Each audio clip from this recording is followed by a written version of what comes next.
Okay, so good morning, friends. Today, together with my friend Richard, we'll give you some useful tips on how to pass an interview and how to answer some questions if you're planning to apply for an IT job, for example.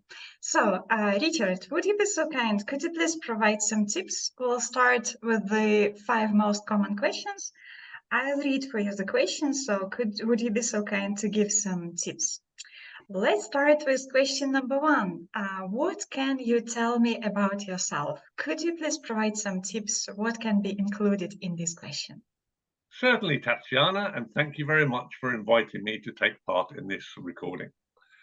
For all the questions regarding an interview, it's very important that you plan and prepare for the interview you're going to be taking.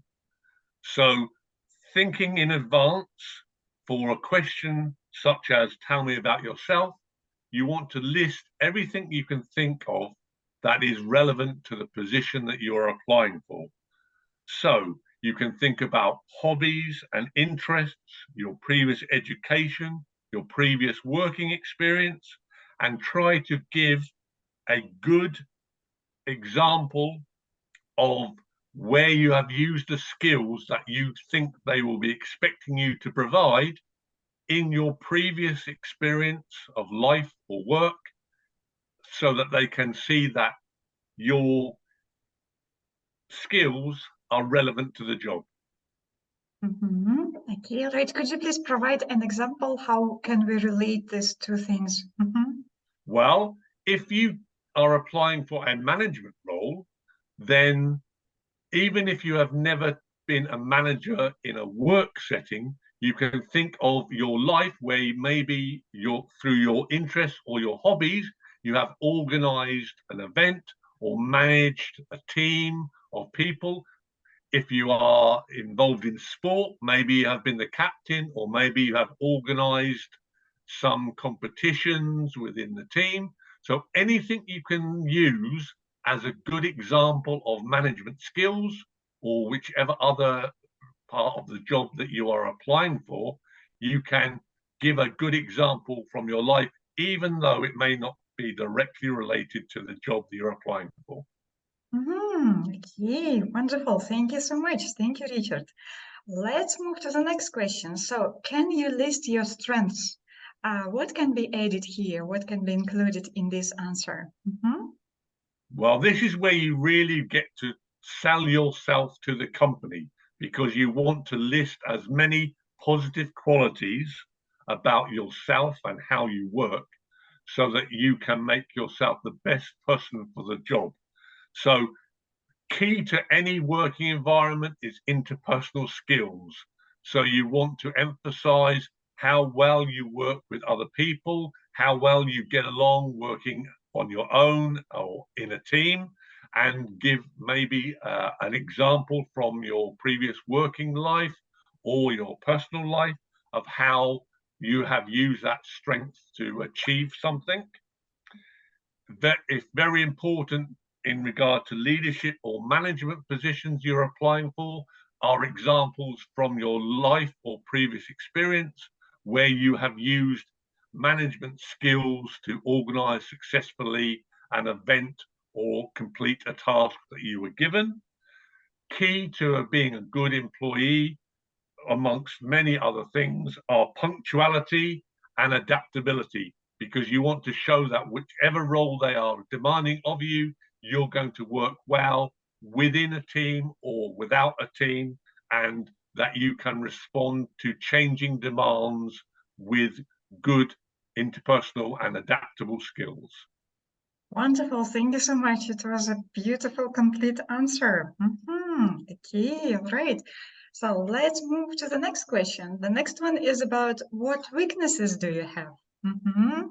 Well, this is a question that nobody likes to answer because, like myself, I hate to admit the things I'm not very good at. But what you can do, even though you are expected to provide a weakness, because to deny any weaknesses is to actually show a weakness that you cannot see and analyze your own skill set and understand that everybody has weaknesses in their life. So you can think of what could be considered a weakness, but you can twist it to become a strength. So I will give you an example that I regard punctuality as very important in life and in work. If I say I'm going to be at a meeting at a particular time, I will be there. If I say I'm going to complete a task in a particular time frame, I will achieve that.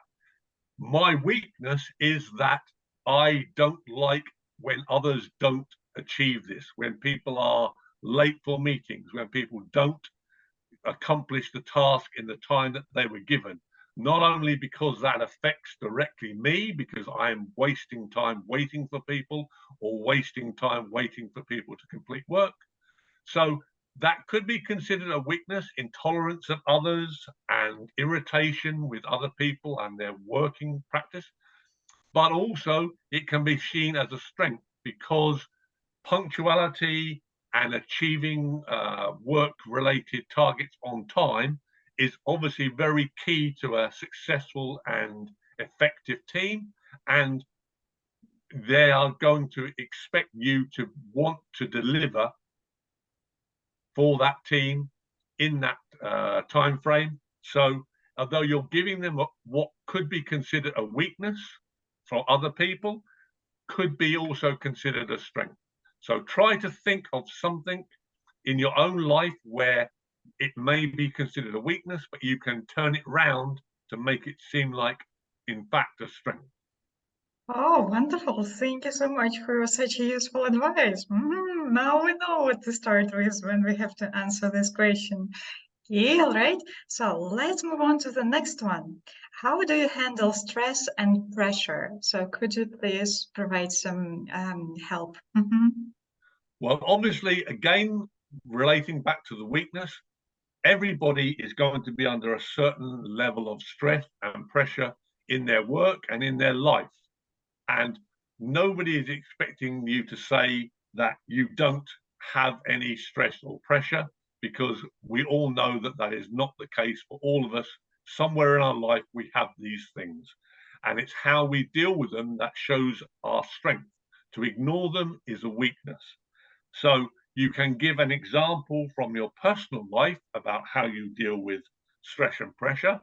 One of the most common ways is some sort of exercise, because when you're playing sport or going for a walk or playing with your children, you are relieving stress through exercise. You are taking your mind away from whatever cause of stress or pressure that you may be under. So you are escaping it and giving yourself time to recover from the effects of those stress and pressure. Similarly, in a working environment, if you work somewhere where you can spend time at lunch exercising or doing something with your colleagues, then that would be one way. But very keen to be an effective team manager is communication. That is one of the skills that you may have selected for in your strengths, because communication is key to all our lives. But in particular, dealing with stress and pressure at work, it is very important to communicate with your colleagues and your manager so that any stresses or pressures can be dealt with before they become a problem for you or your colleagues for achieving the targets that your employer may require of you. I see. Well, thank you so much. Is it true that in Great Britain, to handle stress and pressure, you need to drink a cup of tea or maybe several cups of tea? While it is very true that, particularly in England, and I'm sure in other countries, that we say, keep calm and carry on drinking tea. So whenever I need to take a break from stresses and pressures in life, I will go and spend time making a cup of tea and drinking it and relax, using it to relax and escape from the stress and pressure of life. I see, I see. Wonderful. Thank you so much for sharing, Richard. And one more question for you is, what is your leadership style? So could you please provide some details and tips on how to answer this particular question? Well, hopefully, if you're applying for a leadership or management role, you are already aware of the different types of leadership style there are in the literature regarding management, and so you hopefully also will have thought about this when you are listing your strengths for a previous answer, if that has been asked of you. So you've got to make sure that whatever style you decide that you are going to pick for this answer, they relate to your previous strengths. So if your strengths have been cooperation and communication, you need to make sure that your management style reflects this. And also to try and give a good example from your work or your life where you have used that management style to successfully achieve a positive outcome in life or in work, and how it has been appreciated by the people you work with and for, that you have achieved that through good use of that particular management style. I see, I see. So basically we have to pay attention to which position we would like to apply for, right? And based on that, we have to build our answers. Exactly. And if you can, through the course of answering questions within the interview, make reference back to previous answers, you will keep the interviewer focused on the answers you have given, so they don't forget what good answers you gave to previous questions, and they keep some consistency about their view of you as a consistent performer and a possible employee. Wonderful. Thank you so much. Thank you so much, Richard, for your useful tips. Thank you so much for your time. And thank you so much for being my guest today. Well, we'll continue covering questions in our new video. So thank you so much, everyone, for your time, and we'll talk to you soon. Thank you. Goodbye.